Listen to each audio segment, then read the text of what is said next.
UP की राजधानी लखनऊ से इस वक्त बहुत ही बड़ी और खौफनाक खबर सामने आ रही है। लखनऊ के बेहद ही पौश और भीड़ भाड़ वाले इलाके अलीगंज में सोमवार दोपहर को एक बहुमंजिला इमारत में भीषण आग लग गई है और इस हादसे में अब तक 4 लोगों की झुलसकर दर्दनाक मौत हो चुकी है और कई लोग गंभीर रूप से घायल हैं। जो विजुअल सामने आ रहे हैं वो इतने डरावने हैं कि सारे के सारे विजुअल्स तो हम आपको दिखा भी नहीं सकते। ये आग अलीगंज पुलिस स्टेशन के अंतर्गत आने वाले पुराने इलाके उषा मेहता मार्ग पर लगी। बताया जा रहा है कि इस 3 मंजिला कमर्शियल बिल्डिंग में एक कोचिंग सेंटर और गेमिंग जोन साथ में चल रहे थे। दोपहर के करीब 3 बजे जब बच्चे क्लासेस में थे और गेमिंग जोन में भीड़ थी, अचानक पूरी बिल्डिंग को काले धुएं और आग की लपटों ने घेर लिया। देखते ही देखते वहां चीख पुकार मच गई और भगदड़ की स्थिति पैदा हो गई। दर्शकों, जो विजुअल्स और खबरें ग्राउंड से आ रही हैं वो दिल दहला देने वाली हैं। आग इतनी तेजी से फैली कि लोगों को बाहर निकलने का रास्ता तक नहीं मिला। धुएं का गुबार इतना घना था कि दम घुटने लगा। खुद को बचाने के लिए मासूम बच्चों और गेमिंग जोन में मौजूद युवाओं को पहली मंजिल से नीचे कूदने की वजह से कई छात्रों को गंभीर चोटें आई हैं। उनके पैर और हाथ फ्रैक्चर हुए हैं। ये नीचे पेट स्टोर था और ऊपर कुछ लाइब्रेरी या कंप्यूटर कोर्स का कुछ वो था। जब हम लोग यहाँ पे आए तो धुआं निकल रहा था। उसके बाद से हम लोग लगातार पुलिस वाले सबको कॉल कर रहे थे कि आप आ जाइए और कुछ लोगों को तो हमने बचाया। तार से 5-6 लोगों को, 1 लड़की और 5 लड़का। बट आग लगने के बाद फिर एक आदमी ऊपर से सीधा नीचे कूदा, जिससे उसकी वजह से रीढ़ की हड्डी टूट गई और उसके दोनों पैर में चोट लगा। फिर उसके बाद 15 मिनट तक कोई नहीं आया। पुलिस वाले आए, इधर उधर राउंड मारे, उन्होंने फिर फोन किया, क्या किया, उसके बाद तब तक आग पूरी लग चुकी थी और अंदर कम से कम 4 से 5 लोग या उससे ज्यादा भी है और मुझे तो नहीं लगता वो बच पाए होंगे। अभी लोग फंसे नहीं हुए, वो चले गए भाई। अब वो उनको फंसना नहीं बोल सकते हम लोग। जो फंसे थे वो बच गए और जो नहीं आ पाए वो भाई क्या बोलूं अब मैं।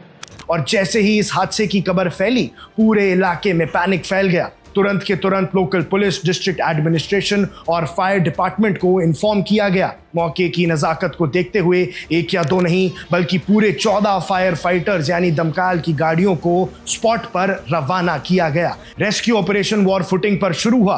फायर ब्रिगेड की टीमों ने खिड़कियां तोड़कर सीढ़ियों के सहारे अंदर फंसे लोगों को निकालना शुरू कर दिया, लेकिन आग की लपटें इतनी भयानक थी कि रेस्क्यू ऑपरेशन के दौरान ही कई लोग और कुछ पुलिसकर्मी भी घायल हो गए हैं। 10-12 लोग बता रहे हैं, स्थानीय लोग बता रहे हैं कि हाँ इसमें फंसे हुए हैं।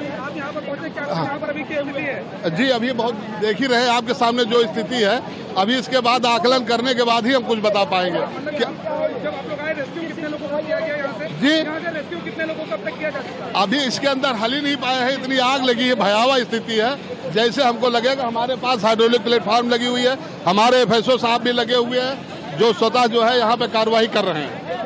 दर्शकों, इस पूरी घटना का संज्ञान खुद उत्तर प्रदेश के मुख्यमंत्री योगी आदित्यनाथ ने लिया है। सीएम योगी ने तुरंत सीनियर ऑफिशियल्स को निर्देश दिए हैं कि वो बिना कोई भी वक्त गवाए सीधे मौके पर पहुंचे और पूरे रेस्क्यू और रिलीफ ऑपरेशन को खुद से सुपरवाइज करें। मुख्यमंत्री ने सख्त लहजे में कहा कि इवैक्यूएशन में कोई ढिलाई नहीं होनी चाहिए और जो भी घायल हैं उन्हें बेस्ट मेडिकल ट्रीटमेंट मिलना चाहिए। फिलहाल दमकल विभाग की टीमें आग पर काबू पाने की बड़ी कोशिश कर रही हैं। कूलिंग ऑपरेशंस और सर्च ऑपरेशंस भी चल रहे हैं ताकि पता लग सके कि ये आग लगी क्यों थी और कहीं मलबे या धुएं के नीचे कोई और जिंदगी तो नहीं फंसी रह गई। जो 4 शव बरामद हुए हैं वो बुरी तरह झुलस चुके हैं। घायलों को तुरंत नजदीकी अस्पतालों और KGMU के ट्रॉमा सेंटर में भर्ती कराया गया है, जहां डॉक्टर उनकी जान बचाने की कोशिश में जुटे हुए हैं। दर्शकों, अब बात करते हैं उस बड़े सवाल की जो हर ऐसे हादसे के बाद हमारे सामने आके खड़ा हो जाता है।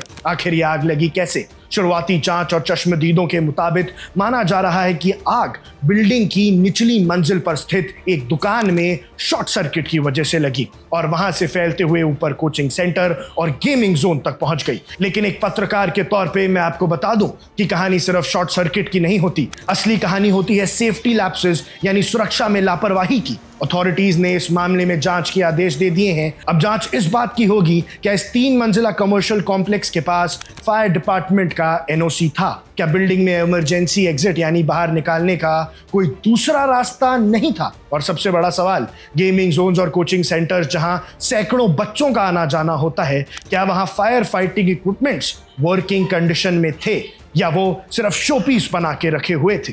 लखनऊ के ही लेवाना होटल हादसे के बाद सख्त गाइडलाइंस जारी की गई थी, लेकिन अलीगंज की यह घटना बताती है कि जमीन पर आज भी लापरवाही का खेल जारी है। यह हादसा बेहद दुखद है। जिन परिवारों ने अपने बच्चों को पढ़ने या वीकेंड के बाद थोड़ा वक्त बिताने के लिए गेमिंग जोन भेजा था, उन्हें शायद अंदाजा भी नहीं था कि आज के दिन ऐसा काला मोड़ ले आएगा। प्रशासन की तरफ से जांच रिपोर्ट आने के बाद साफ होगा कि असली गुनहगार कौन है, लेकिन तब तक 4 मासूम जानें जा चुकी हैं। डेथ काउंट बढ़ सकता है और इस खबर पर हमारी नजर बनी हुई है। आप भी इसी तरह बने रहिए वन इंडिया के साथ।